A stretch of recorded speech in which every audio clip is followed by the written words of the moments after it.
So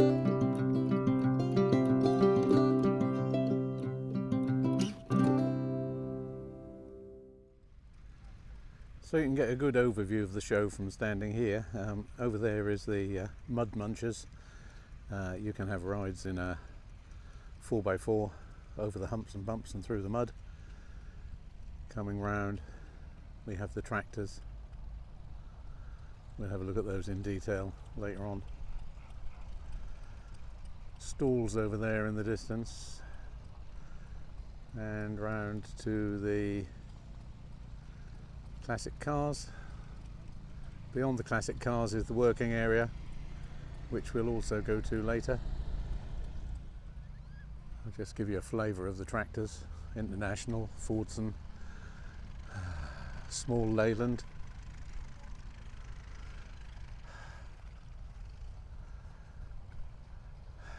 Another Fordson, and another Fordson, a major. And the ubiquitous little grey Fergie. Another major coming up. I always fancied one of those types, and a Dexter beside it, and another Fergie.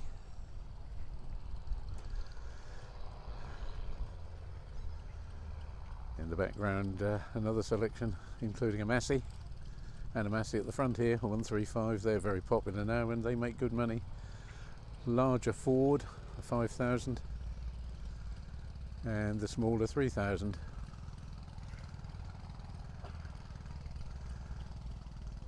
The major, and a Fordson in RAF livery.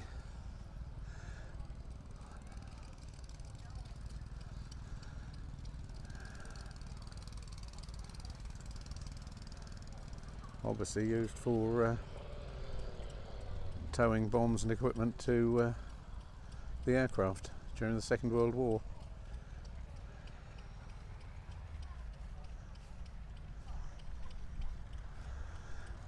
And lastly on this row, an old Nuffield. Working steam, full size and miniature. Obviously these are the miniatures.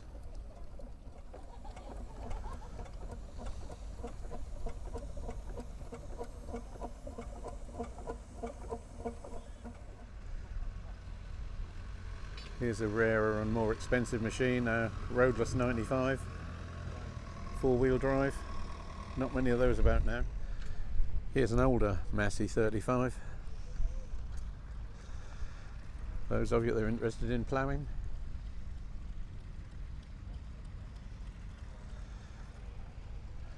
And a Massey 65.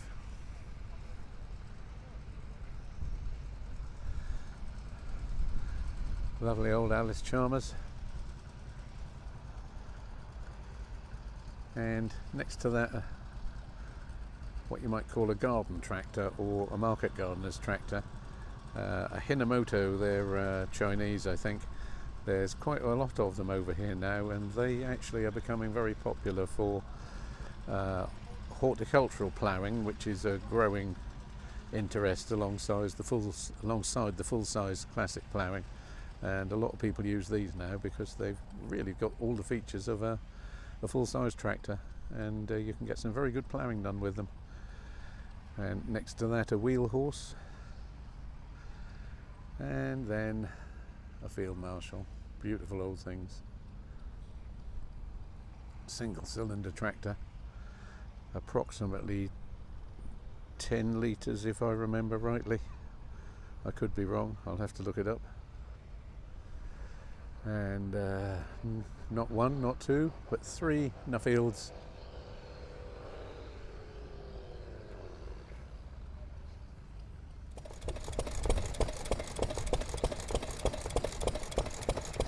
So we head off now down the line of stationary engines, starting with this lovely Amco.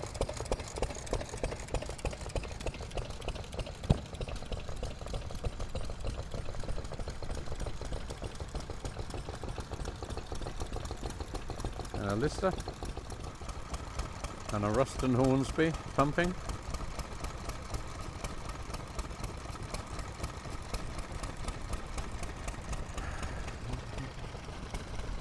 Next to that, a Petter. Lovely little Petter, W1. And then what must be the smallest engine in the line. A beautiful little thing, but still doing a job of work. And a tiny little hardtop gas engine. There really are some unusual engines at the show. Lister D, there's lots of those in preservation.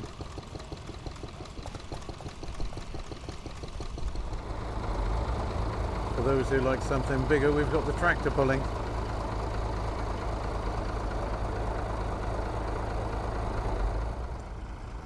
We've got a rather smaller Fordson going to give a pull this time, but he's got a beefy engine.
Take a trip along the classics.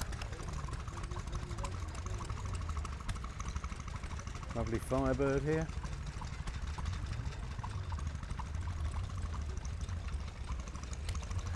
$1,300 Escort.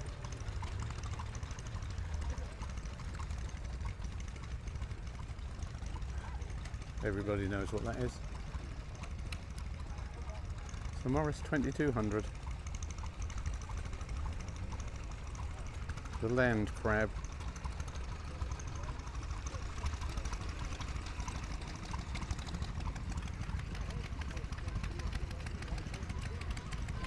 First car I had was a Morris 1800. Lovely old thing.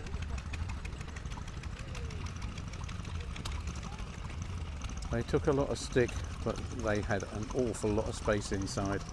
Just look at the space in there, if you can. I can tell you, they are a very good courting machine.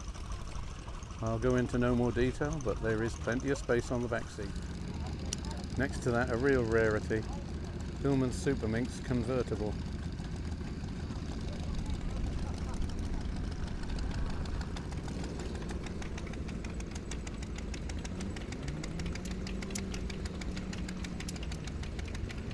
Lovely classic interior. You probably don't need me to tell you that's the interior of a lovely roller.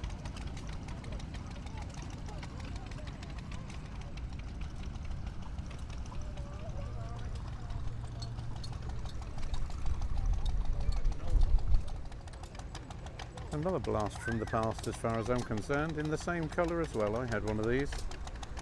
Vauxhall Cavalier.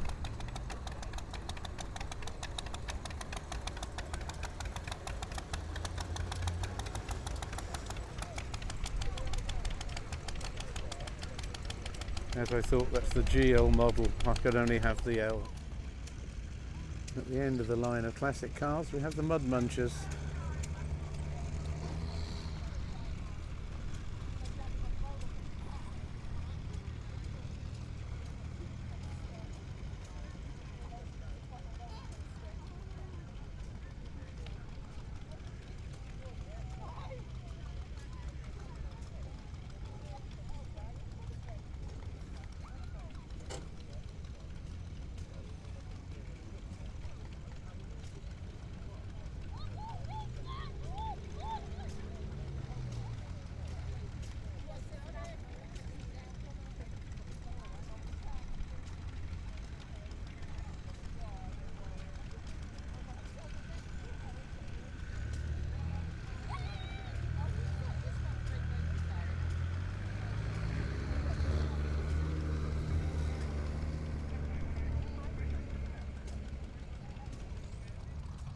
Coming back down the line of classic cars again, we have the beautiful Stag. This one looks in nice condition.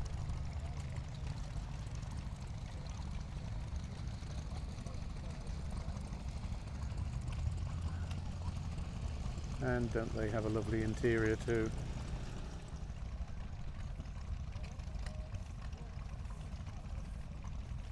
Beautiful Art Deco interior.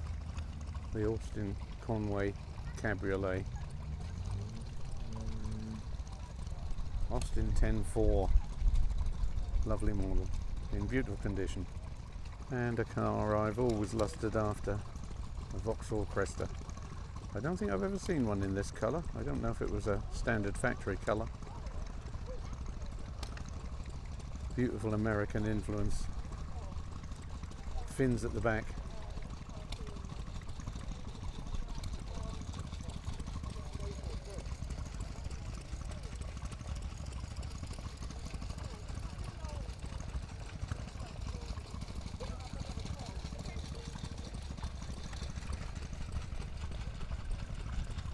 Now be honest, what would you sooner have? A Morris Minor, or would you save your pennies up a little bit more and add one of these? Gorgeous. Porsche, and I think you might have seen this one before. The Norfolk Herald, standing next to a Ford Pop. That one pulled in beside me as I was getting out. It's got a modern Ford Crossflow engine. It sounds gorgeous. I bet it goes like stink too. You like Americana, you like Dodge, and you like Coca-Cola, that'll be the one for you.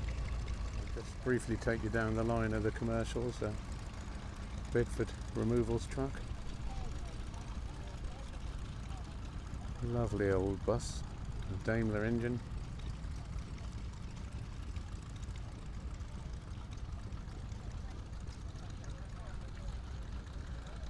A Rally Mini.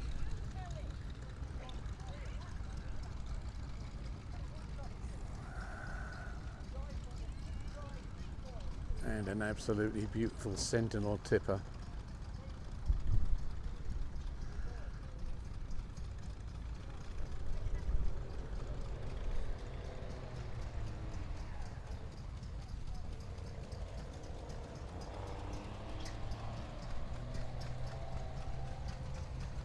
She is gorgeous.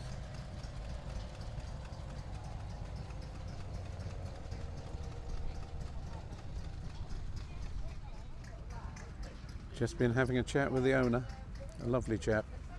He confirmed he did all the work to it himself over a period of 6 years. But she is absolutely beautiful.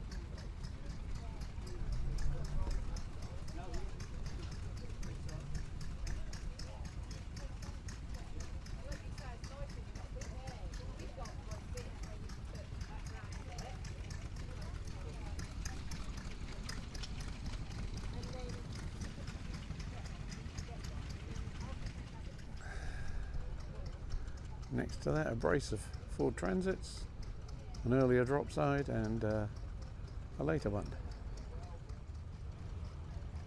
Lovely old comma. And a mobile crane.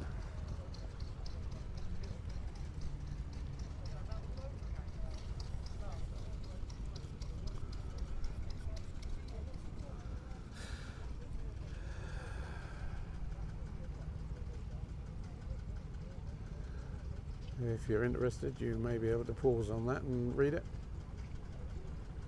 And a magnificent 1957 Ford St. Thames. Fairground truck. Takes me back.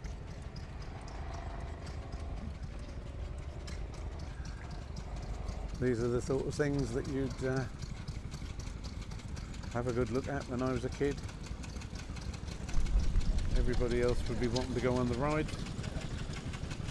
I'd be wanting to go and look at the lorries. Looks like this is probably a generator. And a lovely Bedford. Absolutely beautiful little Fordson dropside. And next to that, an Austin outside broadcast van. If you like your timber trucks, she's a beaut.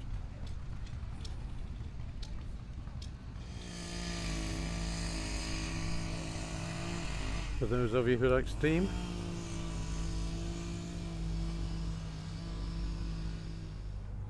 I would just like to point out that the horrendous noise isn't coming from this lovely old Marshall. That's round the corner, chap doing some chainsaw carving. And another beautifully restored Marshall engine. The Hermit. And another Marshall. Made in Gainsborough, these. Over there, a Marshall portable engine.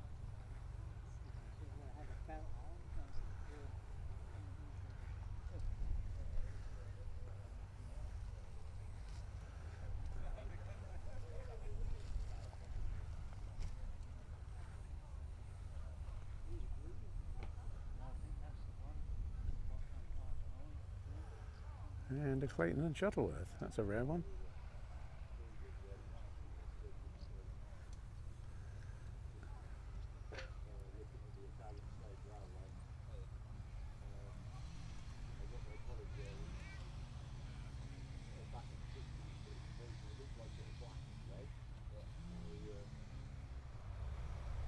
And now the Harvesters, starting off with a class. I would guess from the 70s or maybe the 60s. Certainly the type of combine harvester that was in use when I was a kid. By comparison with today's monsters, they have tiny little headers. Headers, for those who don't know, are it's the width of the cutting head.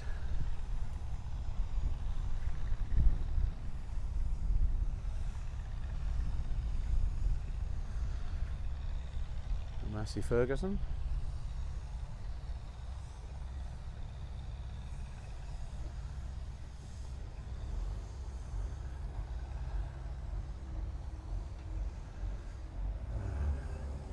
Just into the 70s, that one, in the mid-70s.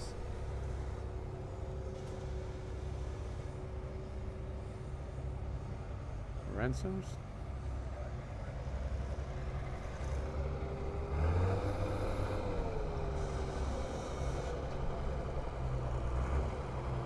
And a Class Matador from the mid-1960s.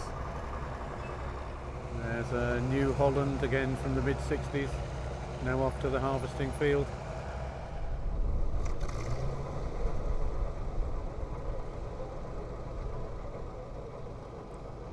Over here, Massey Harris here. Wonderful number plate. Very appropriate.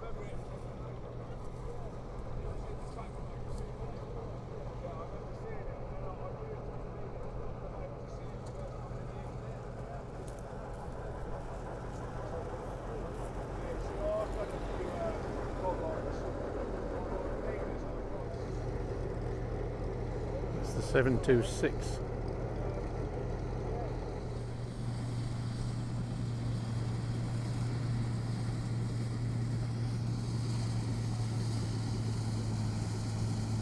Still doing the job she was made for.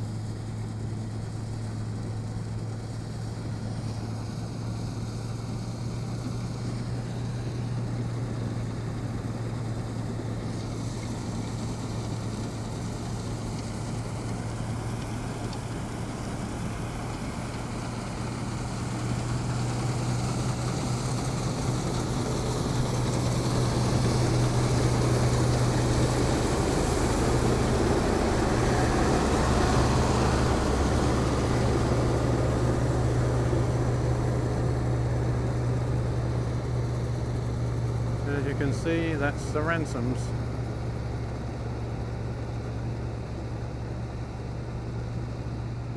Guessing from early to mid 60s from the number plate.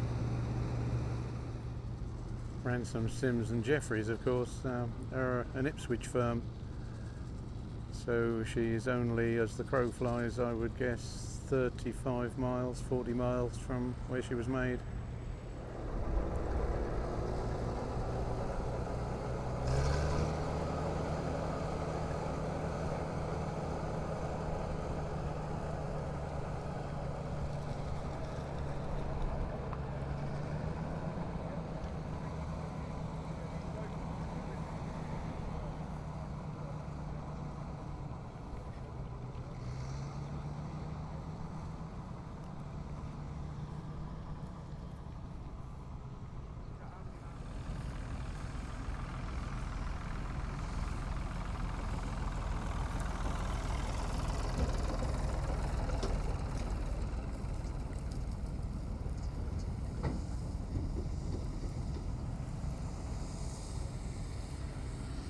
So this is a scene you would have been able to find in the harvest field.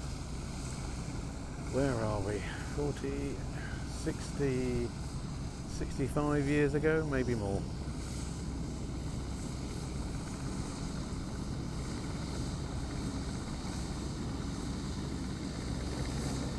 That's the Massey Harris. I believe it's the 722, the oldest working combine.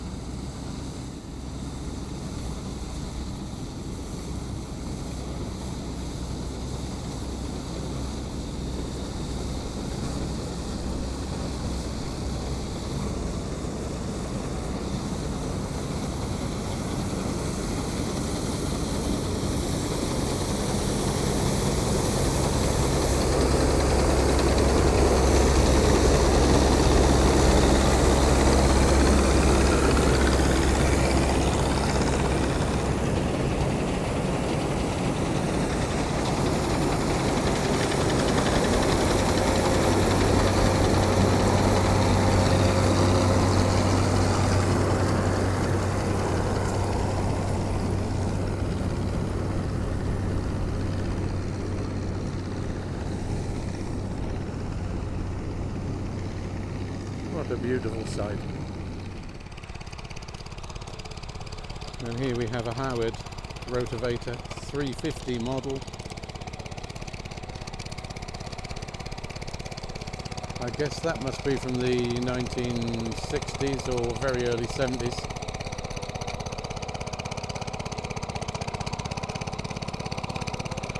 A company called Dowdswell took Howard's facilities on after Howard's stopped producing them.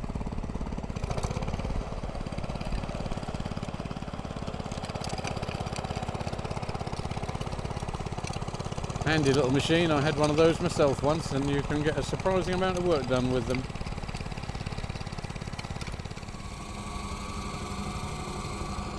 And here is a Ransom's MG. I think it's a 5, but I could be wrong.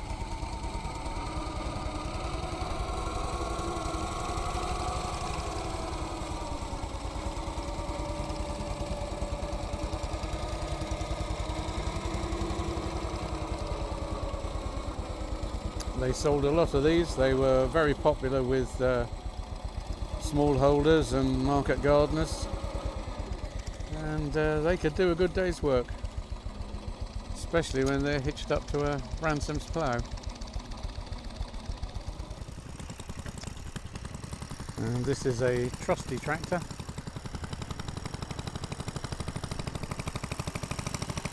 This one's sporting a Jap engine. Not from Japan, J.A. Prestwick, I think Birmingham.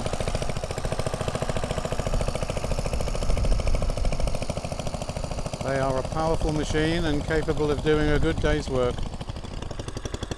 2 trusties for the price of 1.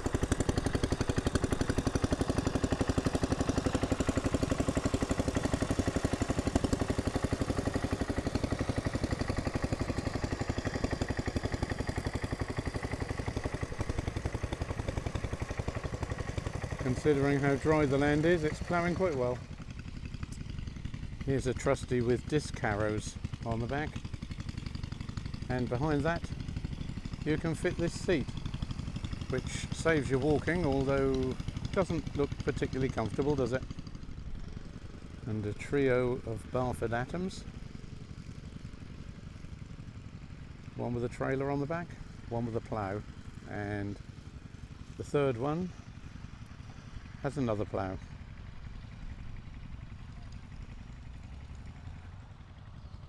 And a little Monroe tiller.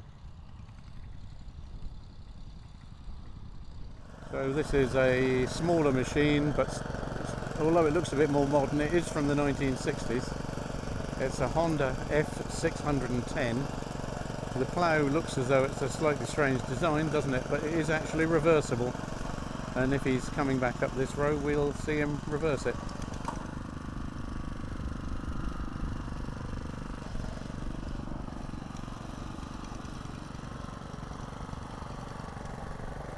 But he's not, he's treating it as a single furrow, but you can see possibly that the plough has a handle with the cream knob on the end, and you can push that over to tilt the plough in the opposite direction.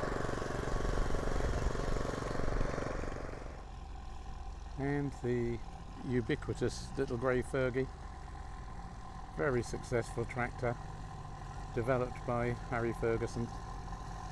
He, I understand, virtually invented the 3-point linkage, which enabled the tractor to have an implement attached to it that then became effectively an integral part of the tractor, as you can see with this mounted plough here and the hydraulics lifted up. So whereas one of the examples we saw beforehand had a plough that was being towed behind, in this the tractor and the plough effectively become one, and the depth of the ploughing is automatically adjusted through the linkage. And as you can see in the right hands, it's a very passable job. One wonders how long in the future these working events and ploughing matches can continue. You may well be aware that there's a move now against ploughing because it destroys the microorganisms in the soil.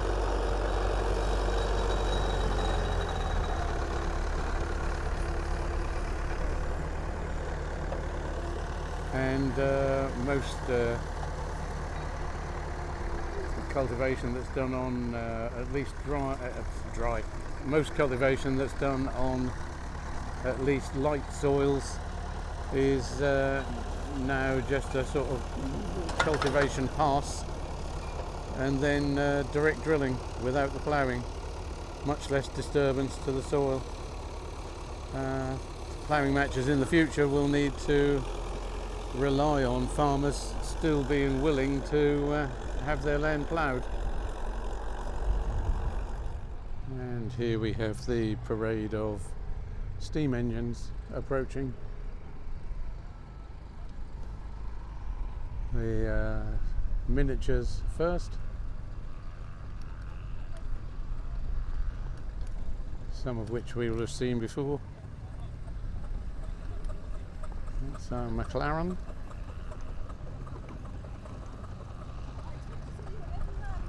And a Burrell. They're a company that hailed from Thetford, and there's still a museum dedicated to the Burrell works there.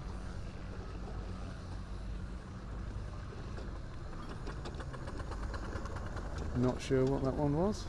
I expect there'll be some experts that will be able to tell me. Another Burrell. And if I was given a choice, the one that I would have is coming here. That's a miniature Fowler ploughing engine.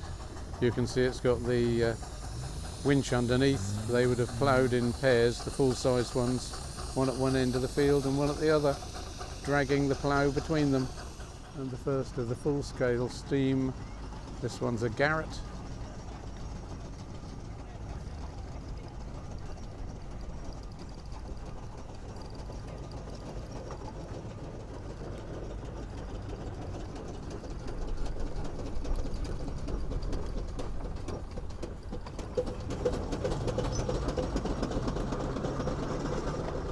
And what I think will prove to be the last for today, coming into the ring.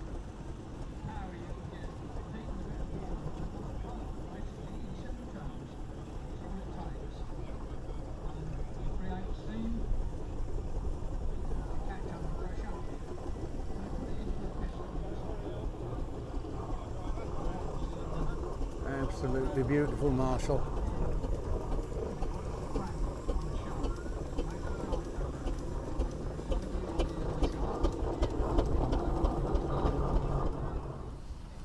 I was mistaken. Here's a late arrival, a Marshall called the Hermit, apparently.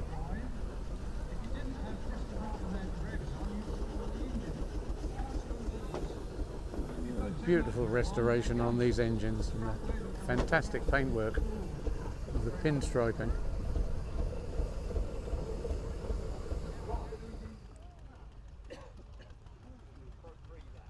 Well, here we are, day 2, Little Ellingham show, and a much bigger selection of classic cars. We'll start off with this lovely 1950s Rolls-Royce. Very much original condition in the engine bay.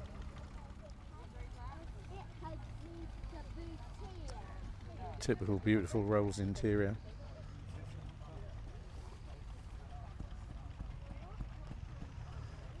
Now one I really would like to take home, the Wolseley 6110.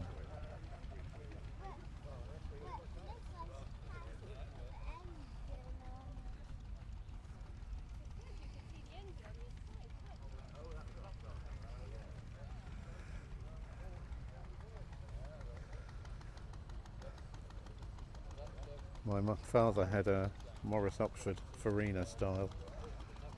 I always wished he'd bought this instead, but it's rather bigger, and with 2 extra cylinders and all that luxury. A little bit out of his budget, unfortunately.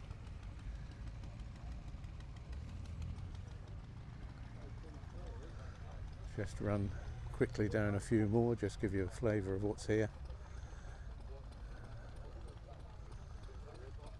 Lovely Chevy.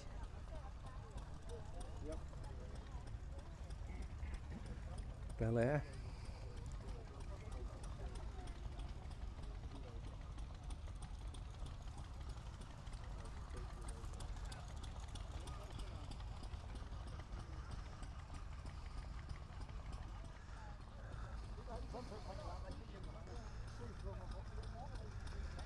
And if you've got a Ford Pop, but you want it to go a bit quicker,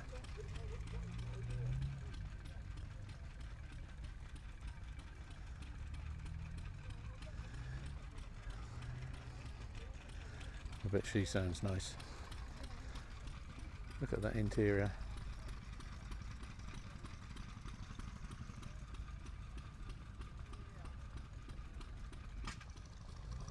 VW.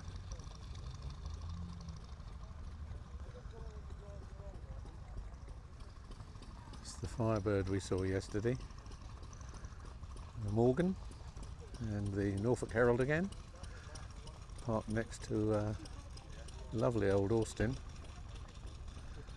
Took the owner several years to get her on the road.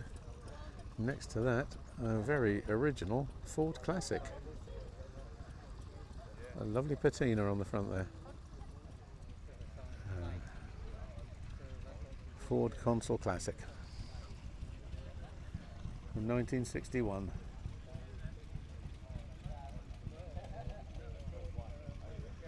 You won't see many like that anymore in that condition. unrestored can be just as nice as restored. And what a super Vauxhall. If I say Victor, I'm probably going to be wrong. It'll be a different model.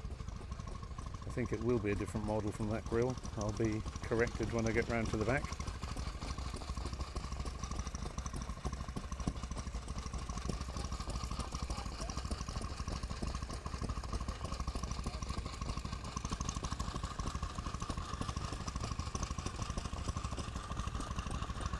No, I won't, because it's not on there. It could be a Victor. Sunbeam Tiger. And Hillman Husky. Ital Estate.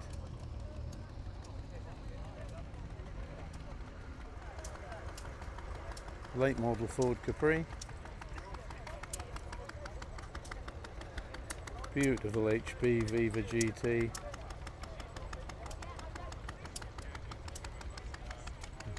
The Super Mix convertible we saw yesterday. Another more modern VW. And then a Triumph. Spitfire 1500.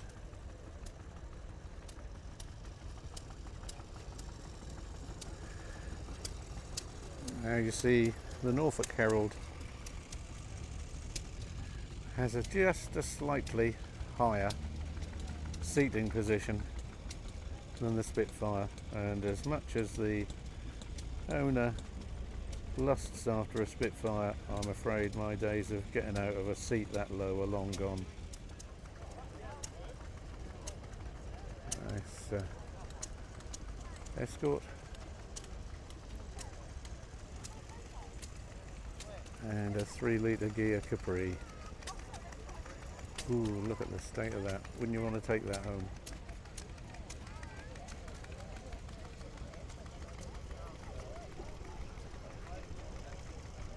You could eat your dinner off that in there.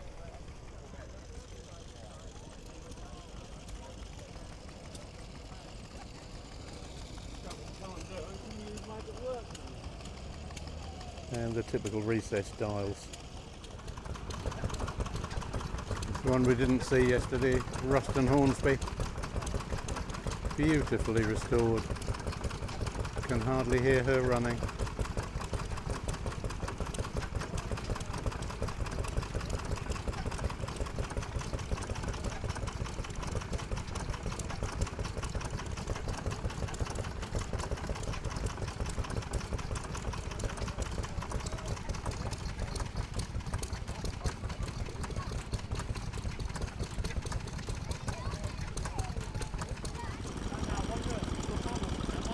Even facilities for doing the washing up.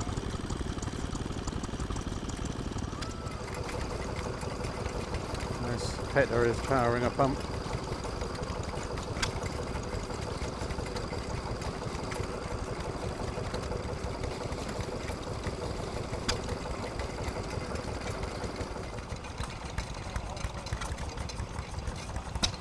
And a hit and miss engine.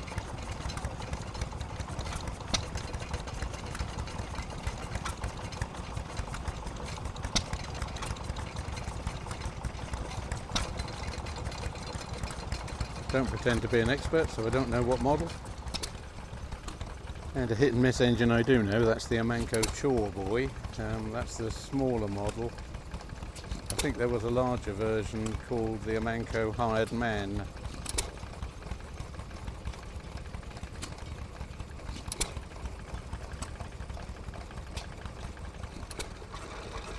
Here's a larger hit and miss engine. It's called a Domestic.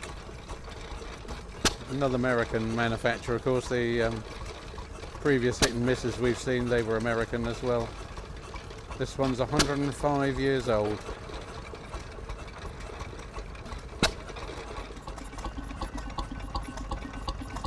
And a little acorn top, as they call them. Nice little engine.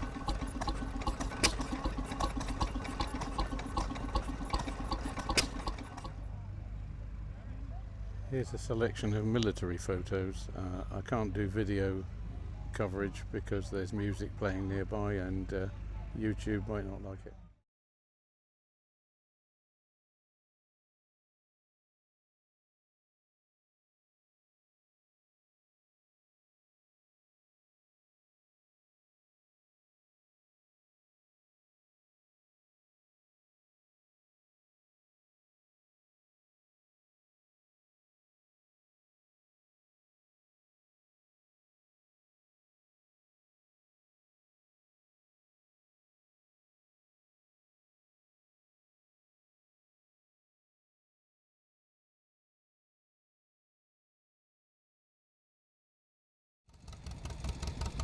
Here we have a wonderful John Deere, I think it's a Model A.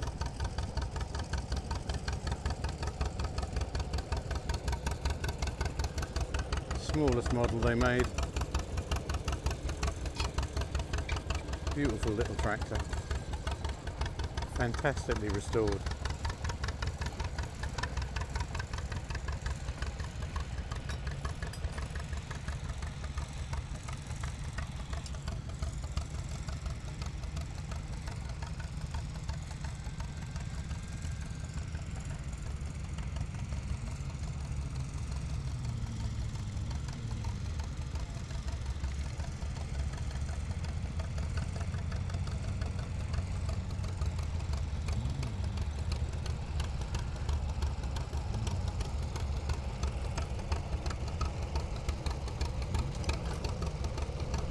Don't they sound lovely?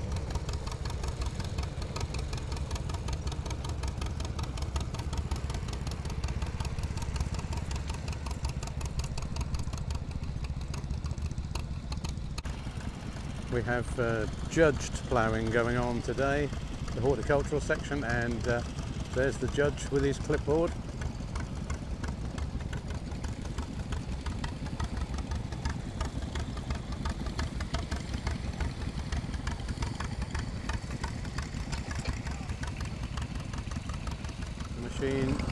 His machine you won't see too many of, a David Bradley.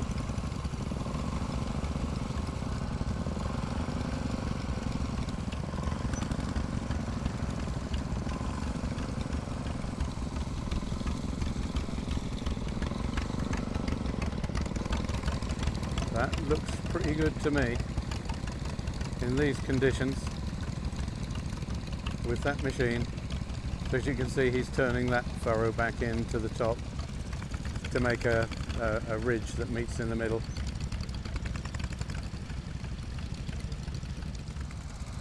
And here's a chap just doing some fun ploughing. This is not judged. He's ploughing with a Kubota tractor.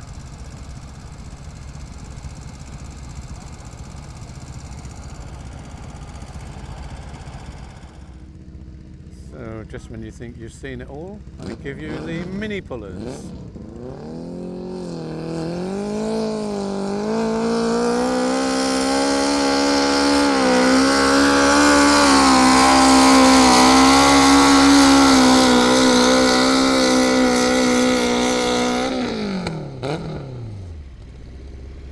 Go on, get your ride-on lawnmower out and have a go. You know you want to. And if you do want to, there we are. Norfolk Mini Tractor Pullers Association.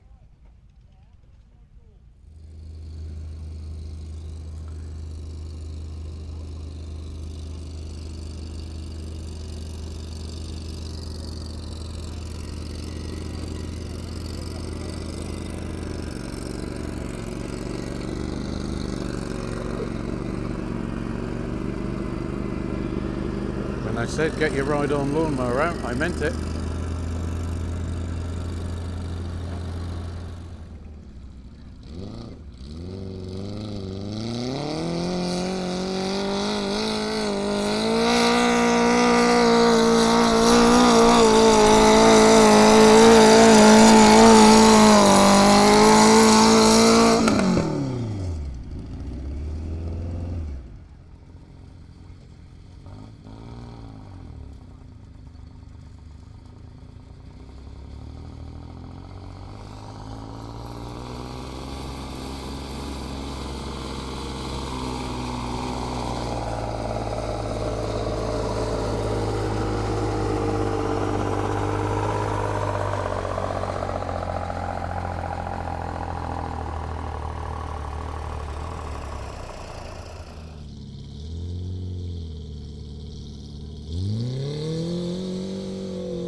The owner was just telling me it's a Suzuki SJ410 engine in there, and back axle as well.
There's the field marshal we saw yesterday.